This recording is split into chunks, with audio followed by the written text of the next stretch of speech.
Page 39. Those who presume to dogmatize on nature, on true reductions, failings, Aristotelian science. Those who have presumed to dogmatize on nature, skipping some subordinate clauses, have inflicted the greatest injury on philosophy and learning. Okay, so to dogmatize is to make assertions without justification. That's his standing critique of a number of his own contemporary philosophers. They're just dogmatists. They're asserting things, including, he thinks, the existence of final causes in nature, without justification. Okay. Go to the next page, though. They have tended to stifle and interrupt inquiry, insofar as they have any influence. Their activity has not counterbalanced the mischief that they have occasioned by corrupting and destroying the understanding of others. They, again, who have entered upon a contrary course, and asserting that nothing whatever can be known. Okay. So he's dealt first with the dogmatists. Dogmatists are creating all sorts of trouble in the sciences. Right? The more influential they are, the more trouble they make.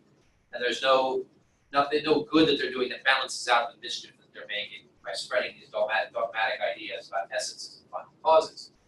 Then he says, on the other side, people at the other extreme, the skeptics, who say that nothing whatever can be known, again, skipping a subordinate clause, have certainly adduced reasons for it, but which are by no means contemptible. So what's he saying there?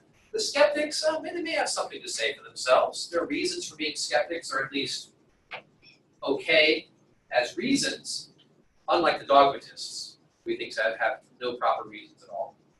They have not, however, derived their opinion from true sources. Okay, so they're still wrong. They may be understandable, but wrong. And they have certainly exceeded due moderation. What are we getting the setup for here? Dogmatists on one side, no justification for their beliefs.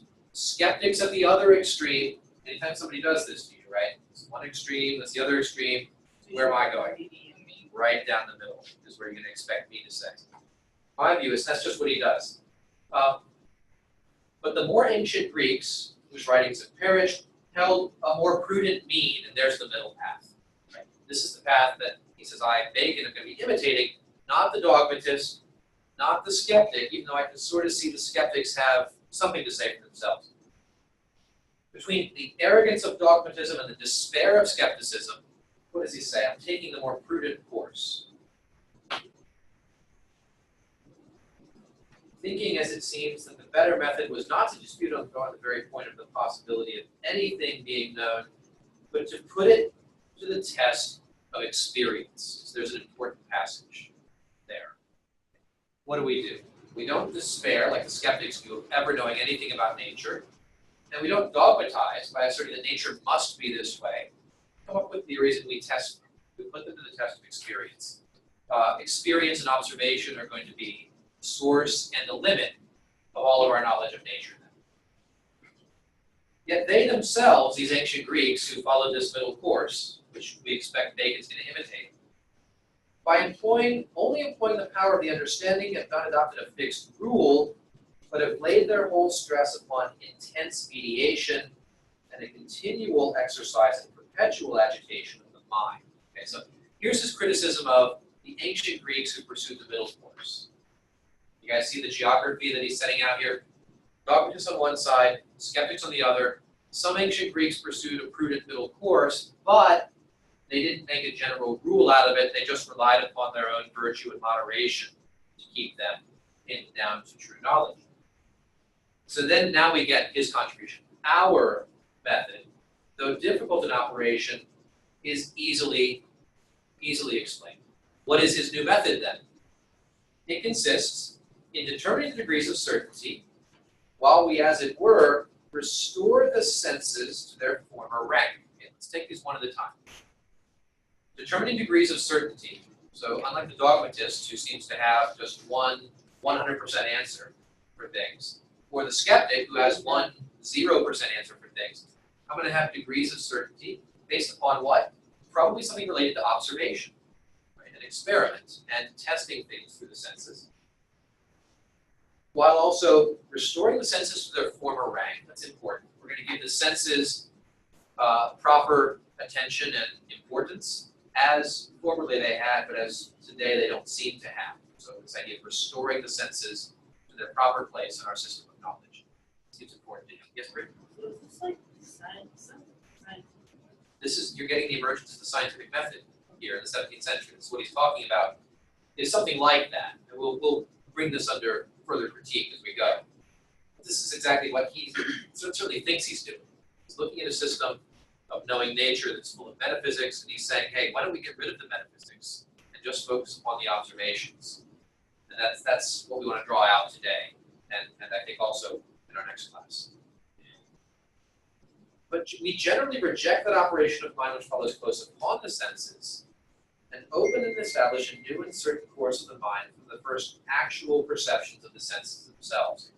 We can say more about exactly what he's getting at here as we go along. We're beginning from the senses. We're not going to immediately leap to some kind of metaphysical conclusion about final causes. So we generally reject that operation of mind. That's the abstraction to the essence of a thing. But establish a new course based upon the first actual perceptions of the senses. The senses are not just a starting point. The senses are going to be where we're going to spend most of our time in this new science. Whereas previously the senses would be kind of a gateway into a fuller understanding of the invisible abstract essence of a thing.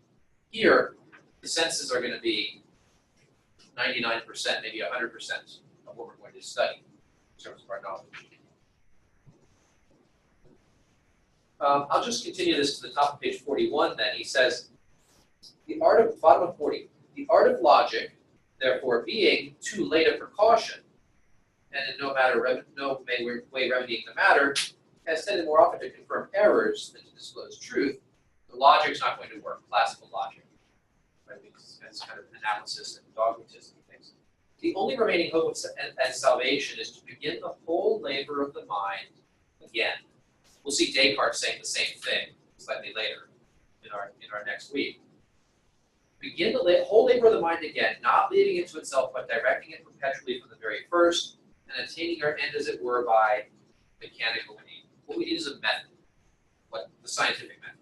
We need a method that's going to put observation front and center. It's not going to jump immediately to abstractions or invisible realities, whether they're final causes or essences, but it's going to stay focused upon the observations. So that's pages 40 and 41.